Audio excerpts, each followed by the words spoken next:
C'est parti pour la grande édition du journal sur A30 Télévision. Madame, Monsieur, bonsoir. Ouvrons cette édition d'informations par cette nouvelle. Le vice-premier ministre de l'Intérieur et Sécurité à mission au sud de Kivu à la suite du naufrage sur le lac Kivu a ordonné l'arrestation du responsable de la Direction générale de migration des GEM des Bukavu ainsi que les directeurs de la société Transcom Minova. Jacquemaine Chabani insiste sur des investigations pour appréhender les acteurs impliqués dans cette tragédie afin d'assurer une réponse adéquate et responsable face à cette situation alarmante. Il faut rappeler que le gouvernement a annoncé plusieurs autres mesures après ce naufrage qui a fait 23 morts et des blessés. 32 bandits auteurs de plusieurs cas d'assassinat et braquage dans la ville de Goma et ses environs sont tombés dans les filets de la police nationale congolaise. Plus de 6 mois après les braquages par ces délinquants d'une maison d'un opérateur économique, ces présumés bandits ont été présentés à la presse le samedi dernier. Ils sont accusés d'avoir assassiné les fils d'un opérateur économique et 2 autres personnes, mais aussi pour avoir emporté une somme de plus de 47 000 dollars américains sur des propos choisis par Fifi Matandisi. Il y a eu meurtre, assassinat de la famille Sadik, l'opérateur économique grand pétrolier. Aujourd'hui, nous avons mis la main sur les assassins et co-assassins. Ezalaki boye, ngana zalaki na uti position na ye na ndako na nga. Namoni kibinda nazoe baye kozwanga. Bayebisi ngai boye, eza na kopi moko bapesi bango. Eza ya mbongo. Na baza mibale, bazaka na manduki mibale. Nasalisa bango, nakende na kopi wana, nakangela bango defensive, bango nde bayebi, place mbongo ezali. Soki bapeti mbongo wana, tokokabola, eza mbongo ya bien. Akendaki, asalisi bango, bango lokwa bayebaki mutuka, babeti mutuka, bazwi mbongo. Namoni balingi bakimanga na landi bango. Kolanda na landi bango tomati moto. Tokomi liboso, tomoni ambiskade ya basoda. Tobeti masasi na ambiskade ya basoda. Ale, tokiti na bamoto. Tokiti na bamoto. Ngai na mutu oyo amemaki mbongo. Akendaki nzela moko. Ye master oyo akendaki nzela na ye. Akendaki nzela na ye, toyekokuta na biso nyonso na Mugunga. Tokutanaki na Mugunga, ye azalaki te. Tozalaki papa mama Bokilo ya master oyo abengaki biso. Maman Bokilo. Voilà Maman Bokilo. Tozalaki pa mama Bokilo ya master oyo abengaki biso po tokomaki na Mugunga na 19h. Après un bref retour à Kinshasa, dans la capitale congolaise, les vice-premiers ministres de la Défense s'est de nouveau relancé dans sa tournée à l'intérieur du pays. Giga Bombo Madianvita séjourne depuis le week-end dernier à Isiro, dans la province de Haut-Tou. Il est sur place. Il a mené plusieurs activités en vue des solutions face à l'insécurité.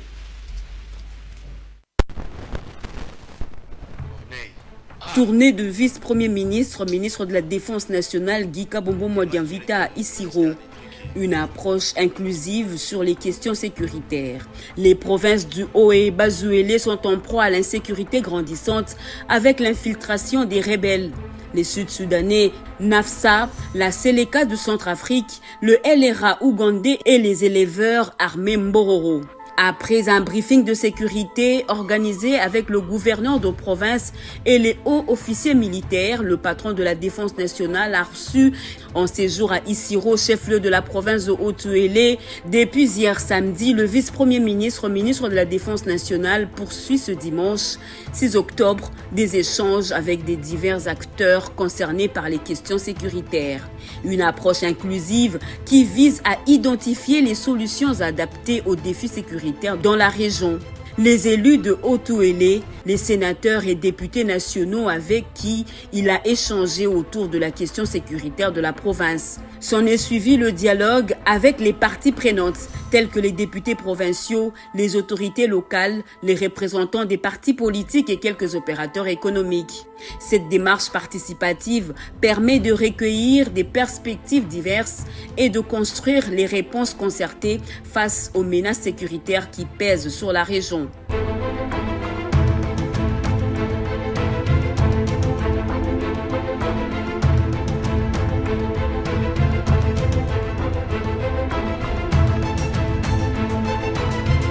Cette initiative démontre de l'engagement du patron de la Défense nationale à travailler en collaboration avec toutes les parties concernées afin de garantir la sécurité de la population et de préserver l'intégrité territoriale telle que voulue dans le programme d'action du gouvernement souminois. En favorisant le dialogue et la collaboration entre les différents acteurs impliqués, le vice-premier ministre, ministre de la Défense nationale, Gika Bombo Modianvita, promeut une approche holistique et coordonnée pour venir à bout des problèmes sécuritaires persistants sur la région en vue de la restauration définitive de la paix sur l'ensemble du territoire national et de la sécurisation des frontières conformément à la vision du commandant suprême, le chef de l'État Félix Antoine Tshisekedi Tshilombo.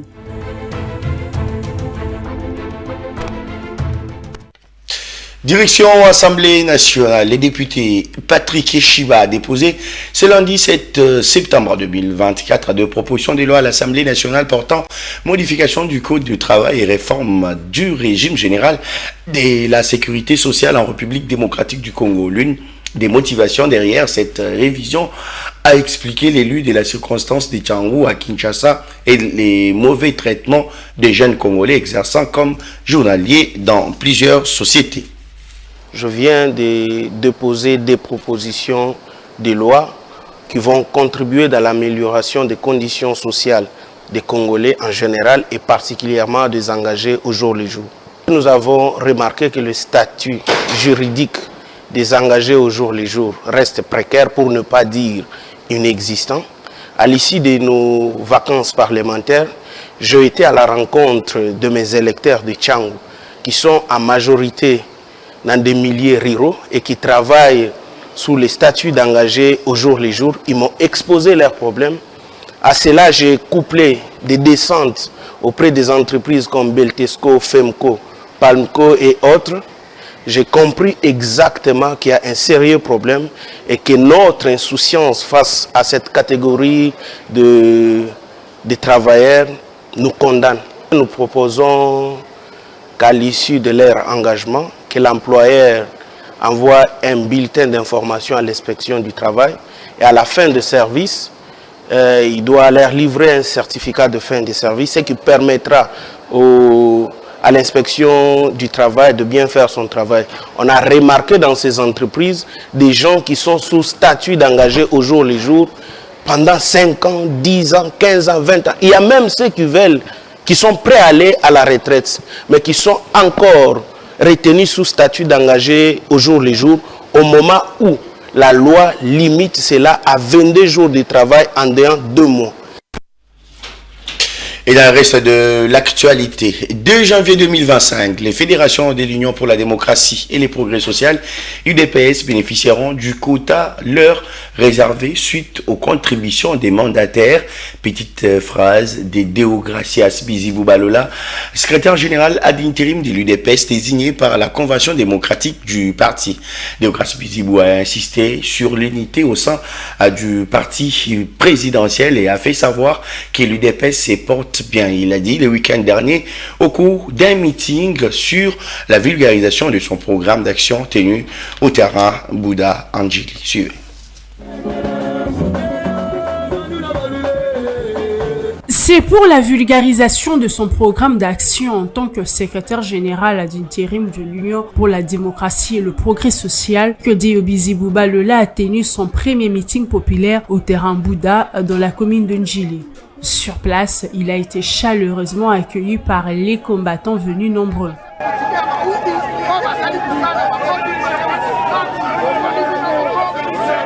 Avant de prononcer son discours, Diobisi Bouba-Lola a fait observer 1 minute de silence en faveur de victimes du naufrage survenu sur le lac Kivu. Ensuite, Diobisi Bouba-Lola est revenu sur les raisons qui a poussé la Convention démocratique du parti à le désigner comme secrétaire général ad intérim de l'UDPS pour un mandat de 6 mois. Puis, il a insisté sur la cohésion entre membres au sein du parti de Étienne Tshisekedi Wamulumba. S'agissant de son mandat, Diobisi Bou a fait savoir les mesures prises pour la bonne marche du parti, dont le quota qui revient aux fédérations. Nalingi ba président fédéraux, ba fédération, bozo yoka ba rapport bozo utanakindu, bazo bengani de pes na kata ba bureau, na prometaki ete esengeli ba fédération ezala na moyen na yango, moyen financier pour ça la mosala. Lobi nazwaki arrêté comme secrétaire général d'Inter na instruire et na ba mandataire na biso à partir du mois de janvier 2025 ya wezoya mandataire ezala ozali député national provincial ozali na kati ya cabinet songolo statut na biso lobby 10% salaire na yo. Il a également profité de l'occasion pour mettre en exergue les actions de Félix Tshisekedi depuis son avènement au pouvoir. Banda 2006, conseil Lobaki gratuité et enseignement. Et ça n'a jamais appliqué. Mais toi, tu as réalisé en gros. Tangwa banda, tangwa bimisi lobawana. Il y a gratuité. Bata régime Kalabalobaki azakolota. N'est-ce pas? Toyebi ke nanu ekomi na 100% te, mais malembe comme na 100%. Nakala Bukavu ekwei, Goma ekwei, Uvira ekwei. Kasi ça fait presque 2 ans. Bazui Goma te, Bazui Bukavu te, Bazui Uvira te. Prévu pour 10 heures, c'est dans la soirée que s'est déroulé les meetings suite à un empêchement de la police nationale congolaise déployée sur place. Reportage de Jaël Moloaï dans cette édition d'information. Rendons-nous au Congo central. Le gouverneur Kras Bilolo s'est dit prêt à accompagner la campagne de vaccination contre le paludisme dans sa province. C'est dans ce contexte qu'il a présidé, puis qu'il a en prélude du lancement de cette vaccination reçu à Matadi une délégation du ministère national de la santé publique, hygiène et prévoyance sociale conduite par son secrétaire général, le docteur Sylvain Ramazani. Cette délégation est sortie satisfaite après leurs échanges fructueux avec les numéros 1 du Congo central. Venu pour les plaidoyers en faveur de l'introduction du vaccin contre le paludisme au Congo central, une délégation du ministère de la Santé publique, Hygiène et Prévention sociale, conduite par le docteur Sylvain Yuma Ramazani, secrétaire général à la santé, a été reçue vendredi 4 octobre 2024 par le gouverneur de province, Grace Kwangma Swang Bilolo, dans son cabinet de travail pour solliciter son engagement. Le Congo central va bénéficier de l'introduction du vaccin contre le paludisme. Comme vous le savez, le paludisme constitue en fait la première cause de consultation et même de mortalité dans cette province et même au niveau pays. Et donc nous sommes venus ici parce que le Congo central est l'une des 10 provinces qui portent en fait la lourde charge de cette maladie. Et donc cette province va profiter en fait de l'introduction de ces vaccins pour réduire en fait les risques de cette maladie en termes de formes graves surtout et même en termes de mortalité. Le docteur Sylvain Yuma Ramazani n'a pas manqué d'exprimer sa satisfaction pour l'essence élevée de réceptivité des chefs de l'État provincial du Congo central grâce à Kwangma Swang Bilolo, dont la santé de sa population figure à bonne place sur la liste de ses priorités. Nous sommes vraiment très encouragés parce que l'autorité provinciale est très sensible à ça. Il a les soucis de sa province. Il est vraiment d'accord, il est prêt à s'engager pour nous accompagner dans cet exercice, l'introduction de ces vaccins pour permettre de réduire la charge de cette maladie dans la province du Congo central. Signalons que c'est sur instruction du ministre national de la Santé publique, Hygiène et Prévoyance sociale que la délégation effectue cette mission de plaidoyer en faveur de l'introduction du vaccin contre le paludisme au Congo central.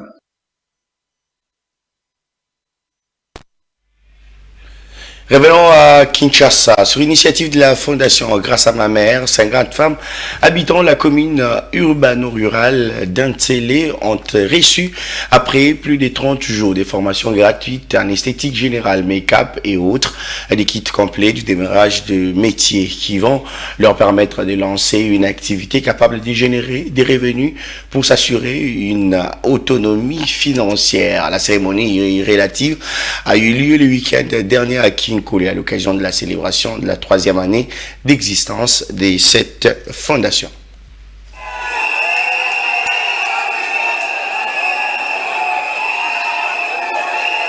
C'est cette ambiance festive qui a marqué la grande cérémonie organisée à Kinkole par la Fondation Grâce à ma mère qui célébrait également ses 3 ans d'existence. En présence du rapporteur adjoint de l'Assemblée nationale, des représentants du ministère du Genre, Famille et Enfants, mais aussi ceux de l'UNFPA, les 50 filles formées gratuitement en esthétique générale pendant 30 jours par la Fondation GRAM ont reçu des kits complets de démarrage d'un métier qui vont leur permettre de lancer une activité capable de générer des revenus.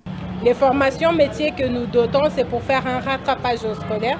Ça leur permet de récupérer les niveaux d'études qu'elles ont laissés et d'apprendre un métier technique et professionnel qui va leur permettre de créer une activité et devenir indépendante financièrement, mais également devenir autonome. Aujourd'hui, nous ne pouvons être que satisfaites de réalisation. Comme vous le constatez, c'est vrai, 3 ans, c'est jeune, mais au regard de nos activités, nous ne sommes pas jeunes parce que nous en faisons énormément. Nous ne pouvons être que satisfaites parce que là, nous sommes au-delà de projections, que ce soit en termes d'adhésion des membres. Aujourd'hui, la Fondation GRAM compte 2830 ou 2833 femmes membres effectifs. C'est déjà au-delà de nos projections. Nous avons formé plus de 1500 femmes, ce qui est une bonne réalisation. Les bénéficiaires de cette formation ont été appelés à faire bon usage des connaissances apprises dans leurs communautés respectives. Je ne pouvais pas rater cet événement parce que je sais ce que c'est que passer par les moments d'humiliation ou des moments d'épreuve dans la vie. Et donc pour moi, j'ai répondu avec promptitude à cette cérémonie de venir encourager nos jeunes parce que c'est tels qui sont la relève, parce que nous maintenant nous avançons en âge, on a eu à mener nos activités, nous sommes déjà là et donc c'est important qu'elles aussi qui ont suivi nos pas soient là et effectuent de grandes activités comme ça. Ça m'a fait plaisir de venir et de l'encourager. On ne reste jamais là, c'est-à-dire que ce sont des filles qu'il faut auxquelles il faut donner des capacités, mais dans tous les sens. Ce n'est pas seulement dans le domaine spécifique que vous voyez, qui concerne le maquillage, comment on appelle ça, l'esthétique, etc. Mais c'est au-delà de ça, parce qu'ils sont formés même en tant que femmes et en tant qu'adolescentes et jeunes filles pour se prendre en charge. Quand on parle de l'autonomisation, cela veut dire sur tous les aspects de la vie, surtout comment elles vont se comporter, comment elles vont essayer de réaliser leur potentiel. C'est un temps que je n'ai pas gaspillé, c'est un temps que j'ai disposé à apprendre. Et ce temps que j'ai disposé, je ne peux pas le laisser passer ou le perdre par après. Parce que j'ai donné mon temps, mon énergie à apprendre. Et l'apprentissage, là, je ne veux pas que ça s'arrête dans ma tête. Je vais le mettre en pratique. Et surtout que j'ai un kit métier gratuitement. C'est ce qui va m'aider à me lancer pour un premier départ. Pour couronner la célébration de son 3e anniversaire, la Fondation GRAM a, dans le cadre d'Octobre Rose, lancé une campagne de sensibilisation et de dépistage gratuit du cancer des seins.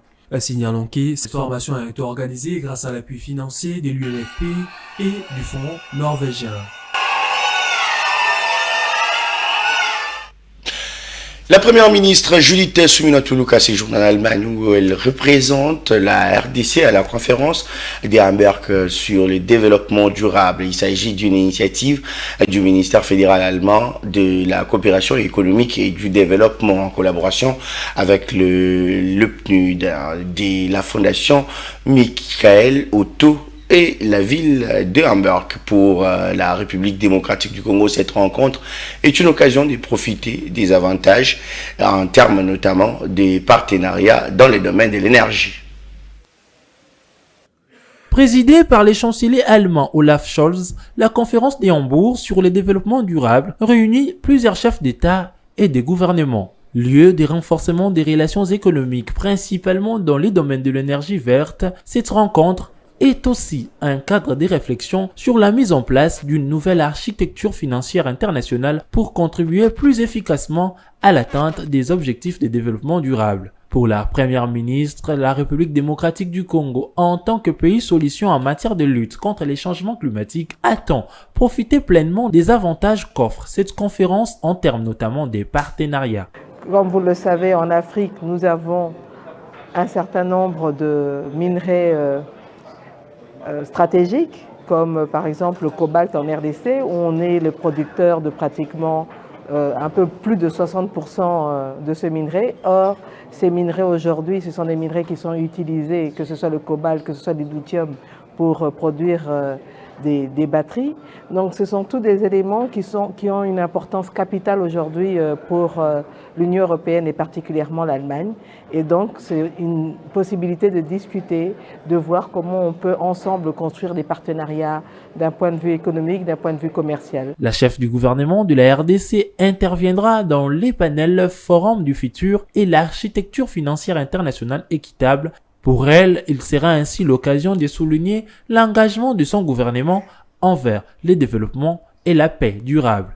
Ces assises seront aussi marquées par la signature du protocole d'accord sur la protection des forêts dans le cadre de l'initiative des forêts de l'Afrique centrale CAFI qui vise à aider le gouvernement de la région à mettre en œuvre des réformes et à renforcer les investissements pour relever les défis tels que la pauvreté, l'insécurité alimentaire et les changements climatiques. La CAFI est une collaboration entre le PNUD, la FAO, la Banque mondiale, 6 pays d'Afrique centrale, dont la République démocratique du Congo, et une coalition de donateurs, entre autres l'Allemagne, le Royaume de Norvège, la France et le Royaume-Uni.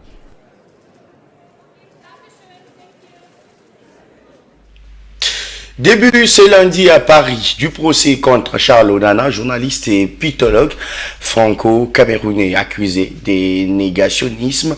La plainte à son encontre a été déposée par la Fédération internationale des droits de l'homme, soutenue par la diaspora rwandaise de France. Dans son ouvrage paru en 2019, Rwanda, la vérité sur l'opération turquoise, quand les archives parlent, Charles Onana a avancé la thèse d'un génocide planifié par le régime hutu-rwandais. Pour lui, les génocides rwandais constituent l'une des plus grandes escroqueries du XXe siècle. Depuis Paris, Jean-Paul Kaimbe nous fait le point de cette première journée. La défense ou l'accusation. Ensuite, elle a pu retrouver la cohérence et le planning pour faire passer toutes ces personnes qui vont intervenir tant du côté rwandais ou du côté de Charles Onana comme témoins. Et le procès va s'étaler sur toute la semaine avant que le tribunal puisse se retirer et dire le verdict ou prononcer son verdict dans cette affaire. Il faut signaler en premier que Charles Onana, le premier à prendre la parole, a circonscrit le cadre dans lequel il a pu faire ses interventions. Il a expliqué sa motivation. Il n'est ni congolais, ni rwandais, ni touti, ni hutu, mais camerounais, chercheur, politologue, docteur en sciences politiques formé dans les universités françaises, particulièrement à Lyon 3.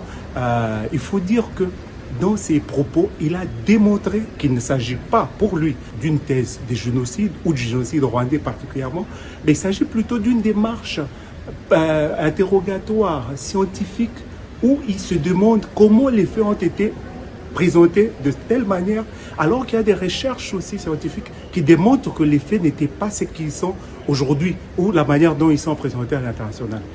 Après lui, c'est l'éditeur, son éditeur qui est poursuivi au même moment que lui, qui a pu aussi démontrer qu'il a pris le courage de défendre ou de publier cet ouvrage, simplement parce qu'il a trouvé crédible la démarche d'un scientifique.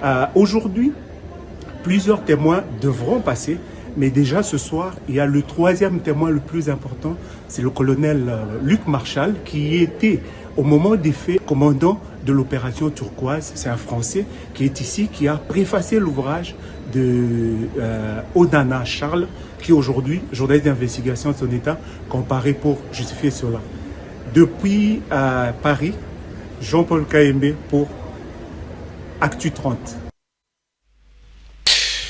Alors que le prix du carburant à la pompe est en baisse depuis la semaine dernière, les prix des transports en commun restent invariables dans les chefs des chauffeurs des taxis-bus. Dans les rues de la capitale, ce lundi, les Kinois appellent à l'implication des autorités. À Kinshasa, comme dans d'autres villes du pays, le prix du carburant a été revu à la baisse depuis la semaine dernière suite aux mesures prises par les gouvernements. Malgré cette baisse, le prix du transport en commun, quant à lui, n'a pas changé, d'où la calvaire des Kinois au quotidien. J'ai écouté ce matin un chauffeur qui dit qu'il n'y a pas de bonnes routes. Il n'y a pas de bonnes routes, donc le chauffeur ne sait pas vraiment et respecter le prix des transports. Et maintenant, le problème du gouverneur, il doit mettre sur terrain les agents, les gens qui peuvent régler cette situation-là. La gestion des transports urbains, c'est le gouvernement provincial. À l'époque, il y avait le gouverneur, quand ça change comme ça, directement il prend une réunion avec le transporteur, leur syndicat, il publie une grille de transport, telle distance à tel prix, tel. Mais il faut que le gouvernement provincial regarde cette histoire-là. Hein, ils sont tentés ils sont dans le... je ne sais pas pourquoi ils ne veulent pas agir. Hein, j'avais même entendu parler d'un moratoire de 3 mois, je ne sais pas. Il est déjà fini ou quoi? Mais les gens souffrent dans l'entretemps. Les embouteillages, les tracasseries policières, le mauvais état de la route sont à la base de cette situation d'après certains conducteurs. Oui, carburant qui était à solo, wana tokotia commentaire que carburant qui était soit qui était mais carburant qui était oui to sepeli mais avant babimisa bajan ba ko kangabiso il faut babimisa la biso tarification fixe net biso to salaka boulevard Ipen. Babimisa biso tarification fixe. Tant babimisa tarification fixe. Biso tokolanda tarification wana mais bobimisa tarification te ya transport. Après bobimisa baja baba na okanga biso monte ko simbate. Oui babongisa penzela bambouteillage pesi la transport so transport matageza dipe eta banzele za mabe. Net kokota centre ville. Boka seza okufa, kasa eza okufa, itage eza okufa, flambeau eza okufa. Mécanisme ni ba osala ke pona ba embouteillage ezalate longwa kinga civil to no sala 45 minutes mais le lot commence à 3 heures du temps 4 heures du temps parce que transport travaille en fonction de temps. À présent alertés, les autorités congolaises sont appelées à prendre des mesures qui s'imposent.